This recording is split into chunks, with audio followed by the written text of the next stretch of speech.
I know you're out there. I know that you're afraid. You're afraid of us. You're afraid of change. I don't know the future. I didn't come here to tell you how this is going to end. I came here to tell you how it's going to begin. I'm going to hang up this phone, and then I'm going to show these people what you don't want them to see. A world without rules and controls, without borders or boundaries. A world where anything is possible. Where we go from there is a choice I leave to you.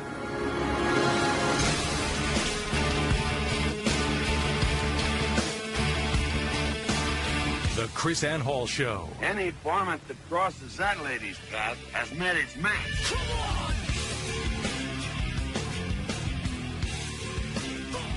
Rise and shine, liberty-loving patriots. Welcome to the KrisAnne Hall Show. KrisAnne Hall here, KrisAnnehall.com. Liberty over security, principle over party, truth over your favorite personality. These are the times that try men's souls. The summer soldier and the sunshine patriot will, in this crisis, shrink from the service of their country. But he that stands by it now deserves the love and thanks of man and woman. Tyranny like hell is not easily conquered, yet we have this consolation with us, that the harder the conflict, the more glorious the triumph. What we obtain too cheap, we esteem too lightly. It's dearness only that gives everything its value. Heaven knows how to put a proper price upon its goods, and it would be strange indeed if so celestial an article as freedom should not be highly rated. Britain, with an arm to enforce her tyranny, has declared that she has a right not only to tax, but to bind us in all cases whatsoever. And if being bound in that manner is not slavery, then there is not such a thing as slavery upon the earth. Even the expression is impious, for so unlimited a power can only belong to God. The wisdom of our framers rings through my ears today in review of the events of the past few days. I've discovered that I sort of think now in that historical perspective, knowing that what Patrick Henry said, I have but one lamp by which my feet are guided, and that's the lamp of experience. I know no way to judge the future but by the past. Knowing, as Alexander Hamilton said, experience is the oracle of truth, and where its responses are unequivocal, they ought to be held to be sacred and conclusive. Knowing what Solomon said, that there is nothing new under the sun. I know history well enough now that I see history repeating in front of my eyes like a terrible movie that I cannot stop. It almost is if I'm psychic, but I'm not. I have no power of premonition. I just have a lamp that lights my path, and a shared wisdom given to me by the men and women who lived that path. And so when I see things happening, these things run through my head. The words of our framers and the history that they lived. And I think in historical context, where are we today? What is happening? What is going on? How is this fitting in the historical perspective? And their words ring in my ears. Patrick Henry's speech. Thomas Paine's crisis. John Adams' letters. Alexander Hamilton's warnings. And the solutions of Madison and Jefferson. We've been taught for so long to simply set them aside. We've been brainwashed into believing, as my dear Representative Don Gates classified, that they are just nothing but a bunch of dead guys who wrote irrelevant documents. And that's exactly what a tyrant would want you to believe. That there's nothing to see here, moving right along. Pay no attention to the wisdom of the past. Pay no attention to the fact that history always repeats. There's nothing to see here, nothing to learn here. Keep moving forward in the dark, stumbling and falling over your own feet. While we, the writers of history, learn and repeat. I want to share with you today the things that are going through my head. I want to share with you the wisdom of our framers and founders of this American constitutional republic, so that perhaps we can all gain some wisdom from this as a shared collective knowledge. We can get some courage and even more so some direction. So as I watched the video of Lavoy Finnegan's murder, and yes, I do believe within my whole heart and soul, after watching that video over and over again, that Lavoy Finnegan was murdered. I don't believe that the video is conclusive. But as a prosecutor, former prosecutor, I know how to connect the dots and take the testimonies and fill in the blanks. The video is too far away to see anything conclusive. And I want to talk to you later about what I believe really happened that day.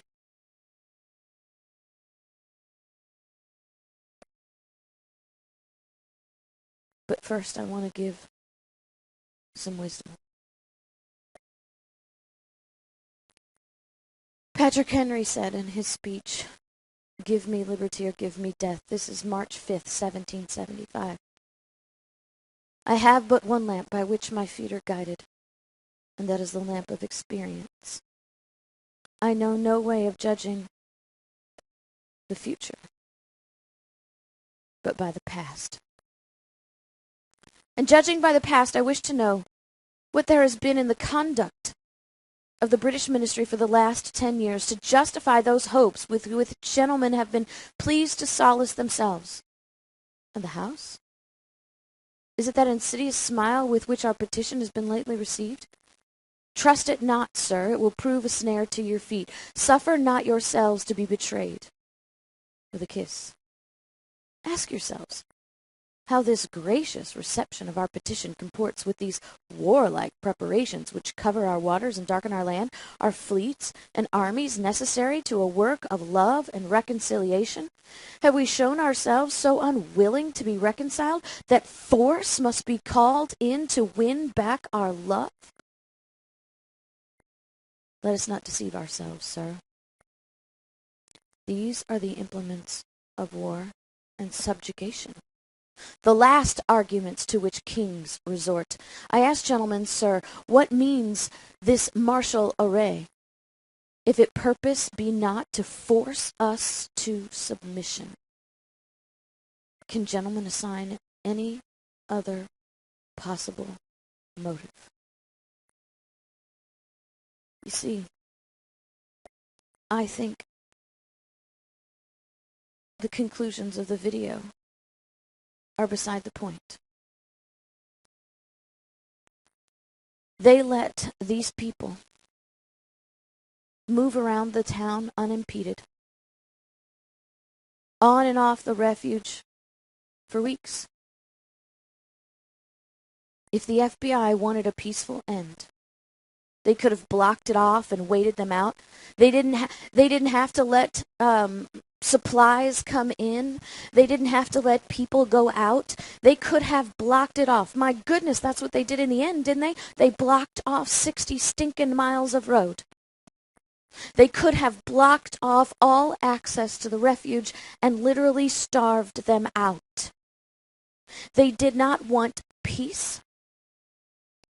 They wanted to send a message.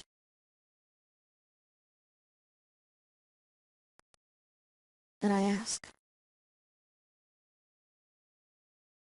what is it that makes you think that our government was looking for peaceful resolution at all?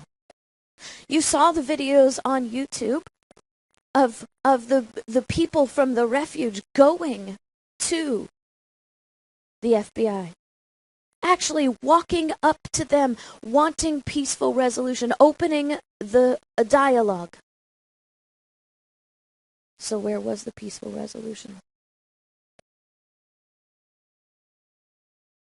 And how was their petition received? And how was their reaching out for peaceful dialogue? How does that match up with the warlike preparations that we saw from the government?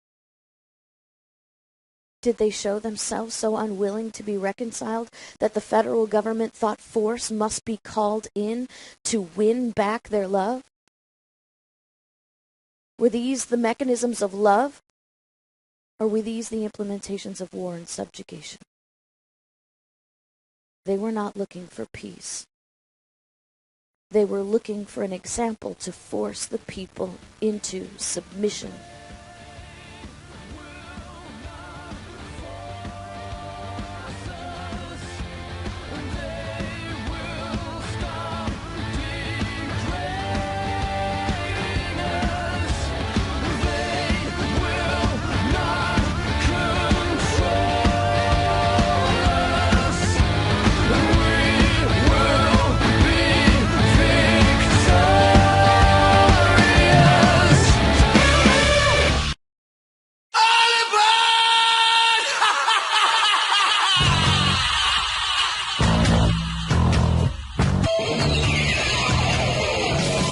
KrisAnne Hall Show. She's Liberty's lobbyist. Now, these are the questions that we need to be asking ourselves after watching that video and the events over the last few weeks. Ask ourselves, have we shown ourselves so unwilling to be reconciled that force must be called in to win back our love? The reactions of the federal government, were those the reactions of a government with a love and fiduciary responsibility for the people it represents? Is this how you respond to someone that you love? What was the purpose of the entire display by the federal government from the very beginning? From the barricades around the courthouse to the FBI marching around the town like they were engaging in a terrorist thwart. Ask yourselves, is this display necessary to a work of love and reconciliation? Are these what is necessary to reconcile people? Or is this how a government through the ages proves to the people it will not be defied. See, I believe we now have a federal government that cannot tolerate defiance to their dictates. And they're trying to prove to us that they will do whatever it takes to maintain their unconstitutional power. You see, here's the point they're trying to make. We don't care whether you think we have authority to be on that land or not. We don't care. And we are now going to maintain that authority, legal or not, with force. They are unlawfully occupying our land. And they sent a clear message. If you defy us, we will declare war on you. Their so-called loss of revenue is more important than human life. That's what they're telling you. I mean, we should have learned that from Nevada. We have Bureau of Land Management fee collectors looking like they're marching down the streets of Baghdad, slaughtering cattle. Oh, really? I thought we had a crisis, and a hunger crisis in America. I thought we were animal rights activists in America. No, we're not either. We are government force lovers of America. We are government power lovers in America. And you see, there was no need for that.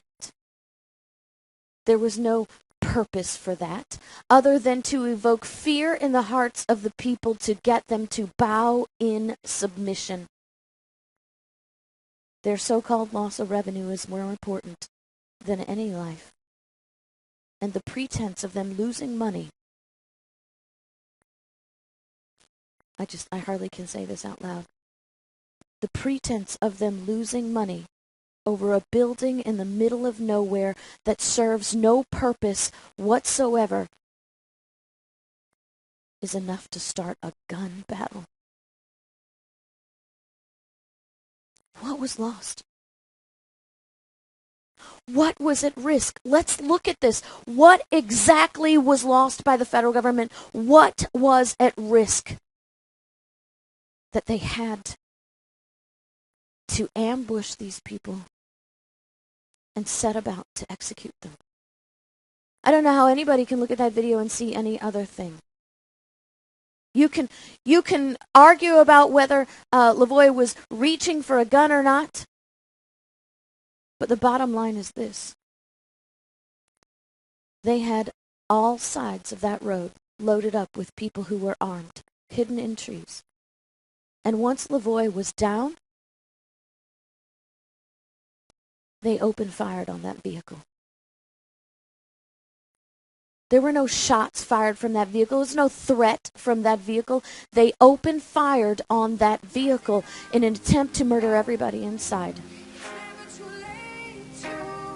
over a piece of property that had no value.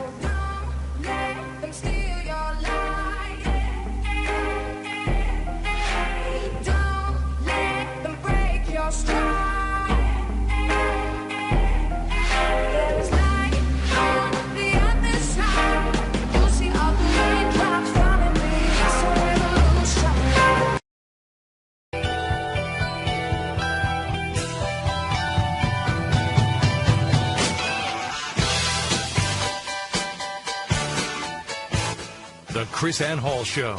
She's Liberty's lobbyist.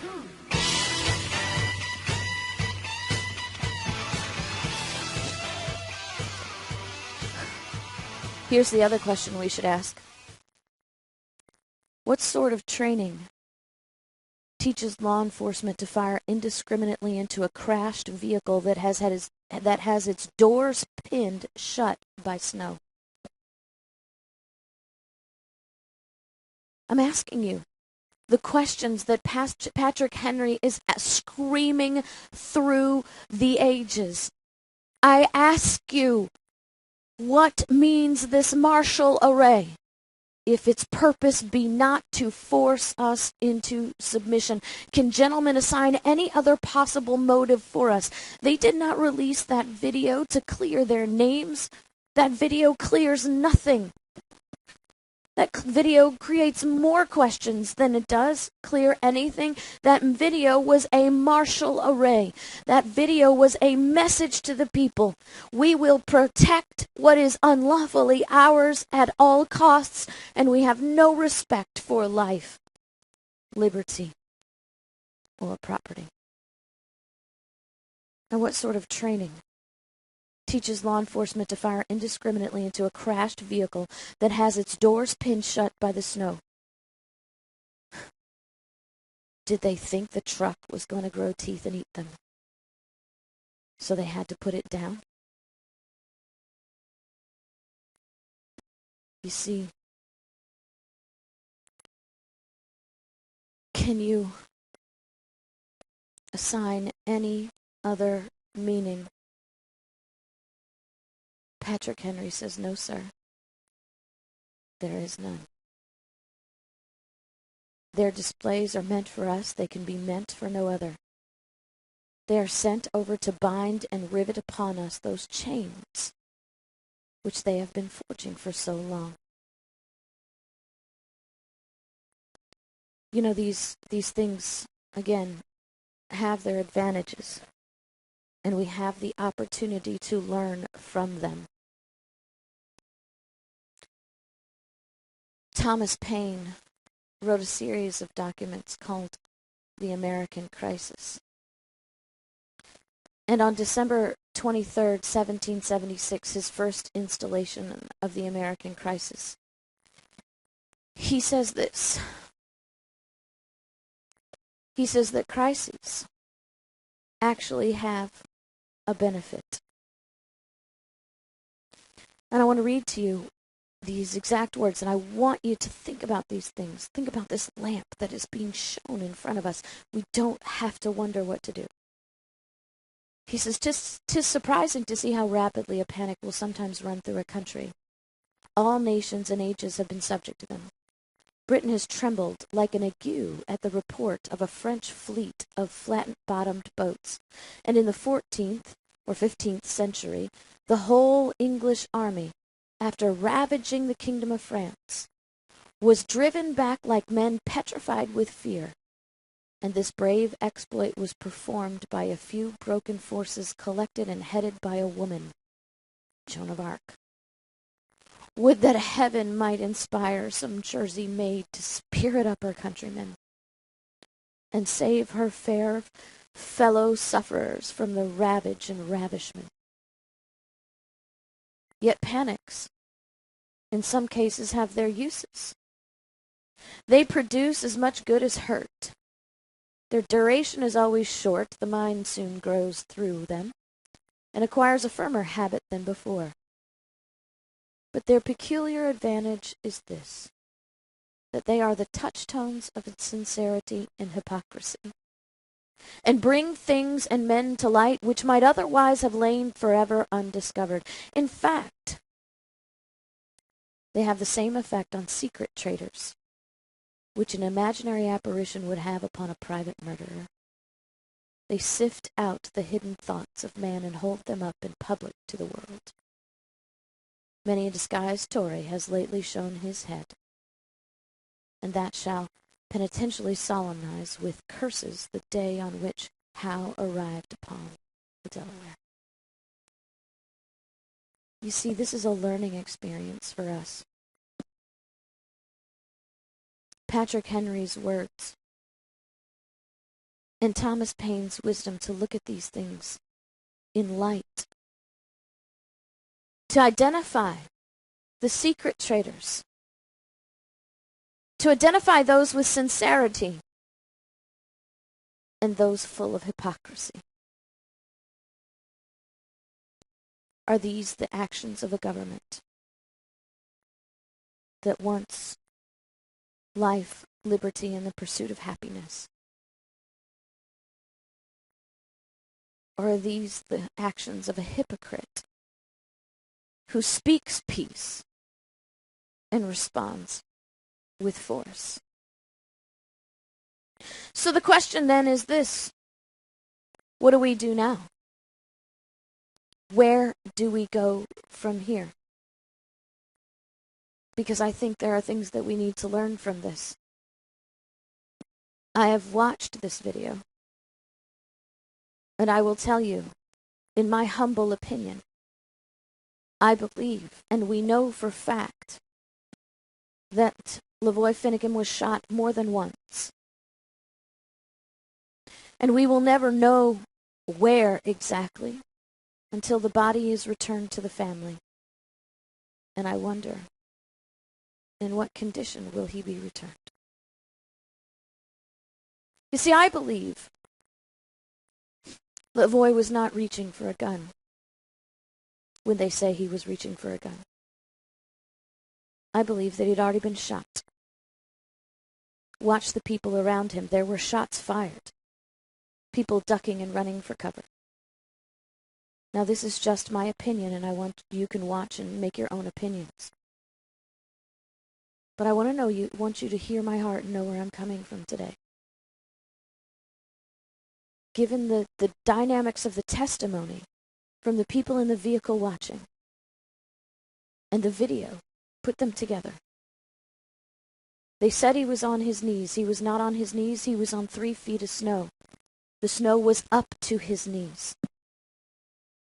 Shots had been fired. And I believe, given the match of the testimony in the video, that Lavoy Finnegan was shot in the lower left abdomen. He felt the sting. Anybody who knows that anybody who's been shot in a situation like that knows that at first you don't know what's happening. You feel a sting. It's just a sting, but your adrenaline is so high. And I think that he was confused. And he reached for the sting. Which is why the first time he reached, he did not pull out a gun. A man like that knows how to draw his weapon. He did not reach in there to draw his weapon. If he had reached in there to draw his weapon, he'd have come out with it. He reached in at the sting and didn't know, but looked up and saw the trooper pointing a gun at him, threw his hands back up in the air. I'm not doing anything. My hands, you see my hands, you see my hands. And then realized something was really wrong. It was not just a sting. It was now pain. The warmth and the pain was setting in. And he reached back at the pain, realizing now that he'd been shot, realizing the danger. He knows this man is pointing a gun at him. You watch him turn his back. He is fleeing in panic. He has been shot.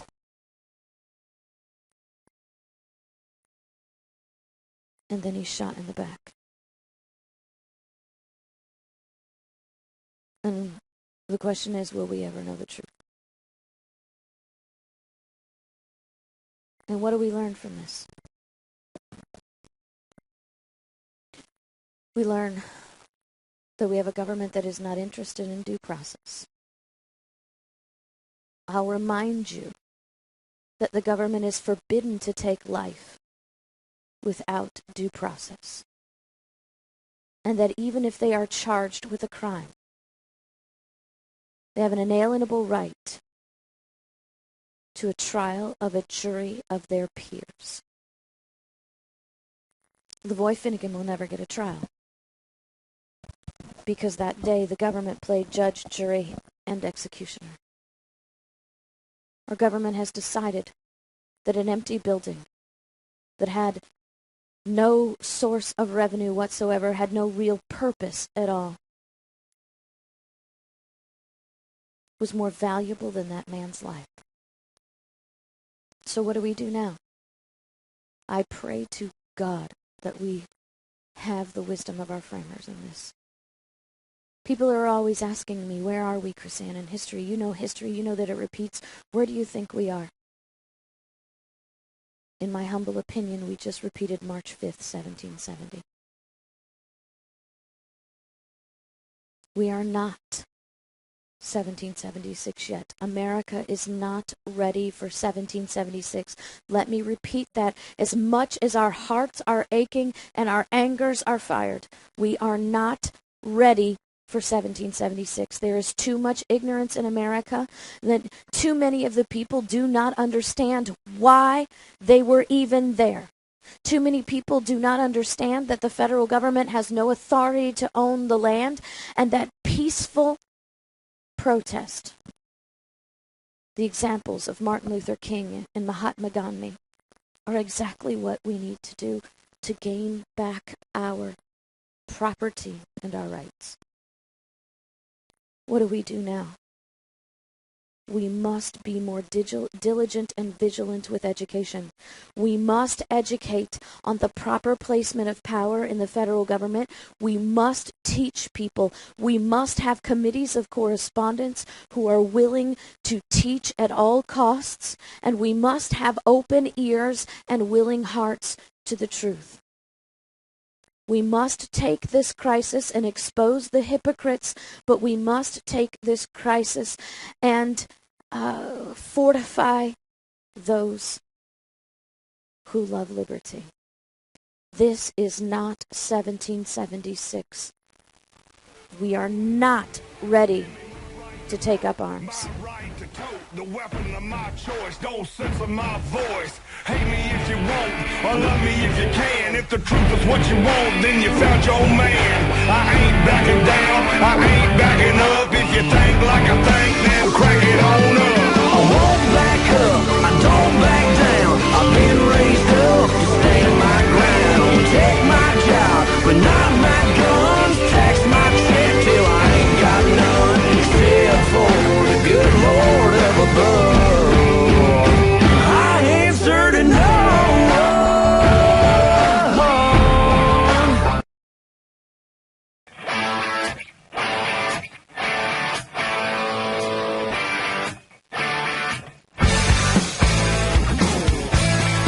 The KrisAnne Hall Show. She's Liberty's lobbyist.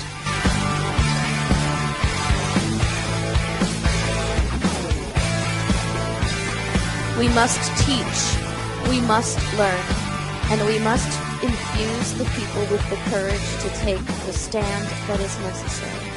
We must encourage, as the Coalition of Western States said in their press release, we must encourage now the education necessary to endure the struggle of peaceful resistance. Think about that. What are the most compelling images from the civil rights movement? It's the people standing arm in arm, resolved in their position. And it is the government trying to beat them into submission. I want to share with you a poem written about March 5th, 1770, by a man named John Boyle O'Reilly. Where shall we seek for a hero? And where shall we find a story? Our laurels are wreathed for conquest, our songs for completed glory. But when we honor a shrine unfinished, a column uncapped with pride, if we sing the deed that was sown like the seed when Crispus Attucks died, we shall take for a sign this Negro slave with unfamiliar name, with his poor companions nameless too, till their lives leaped forth in flame. Yea, sorely the verdict is not for us to render or deny. We can only interpret the symbol. God chose these men to die. As teachers and types, that to humble lives may chief award be made, that from lowly ones and rejected stones the temple's base is laid. When the bullets leaped from British guns, no chance decree their aim. Men see what the royal hireling saw, a multitude and a flame. But beyond the flame a mystery, 5 dying in the street, while the streams of severed races in the well of nations meet. A blood of the people, changeless tide through century, creed, and race, still one as the sweet salt sea is one, though tempered by sun and place. The same in the ocean of currents, the same in the sheltered seas. forever the fountain of common hopes and kindly sympathies. Indian and Negro, Saxon and Celt, Teuton and Latin and Gaul, mere surface, shadow, and sunshine, while the sounding unifies all. One love, one hope, one duty theirs, no matter the time or ken. There never was separate heartbeat in all the races of men. But alien is one, of class, not race. He has drawn the line for himself. His roots drink life from inhuman soil, from garbage of pomp and pelf. His heart beats not with the common beat. He has changed his life stream hue. He deems his flesh to be finer flesh. He boasts that his blood is blue.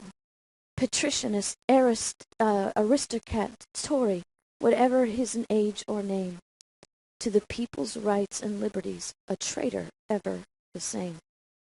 The natural crowd is a mob to him, their prayer a vulgar rhyme, the freeman's speech a sedition, and the patriot's deed a crime. Wherever the race, the law, the land, whatever the time or throne, the Tory is always a traitor to everyone, class but his own. Thank God for a land where pride is clipped, where arrogance stalks apart, where law and song and loathing of wrong are words of the common heart, where the masses honor straightforward strength and know when veins are bled, that the bluest blood is putrid blood, that the people's blood is red. An honor to Crispus Attucks, who was leader and voice that day, the first to defy and the first to die with Maverick Carr and Gray. Call it riot or revolution, his hand first clenched at the crown. His feet were the first in perilous place to pull the king's flag down. His breast was the first one rent apart, that liberty's stream might flow. For our freedom now and forever, his head was first laid low. Call it riot or revolution, or mob or crowd as you may. Such deaths have been seed of nations. Such lives shall be honored for aye. Let us seek wisdom. Let us pray for guidance. And let us put liberty first. Our framers did. Our children deserve it. God bless. See you tomorrow.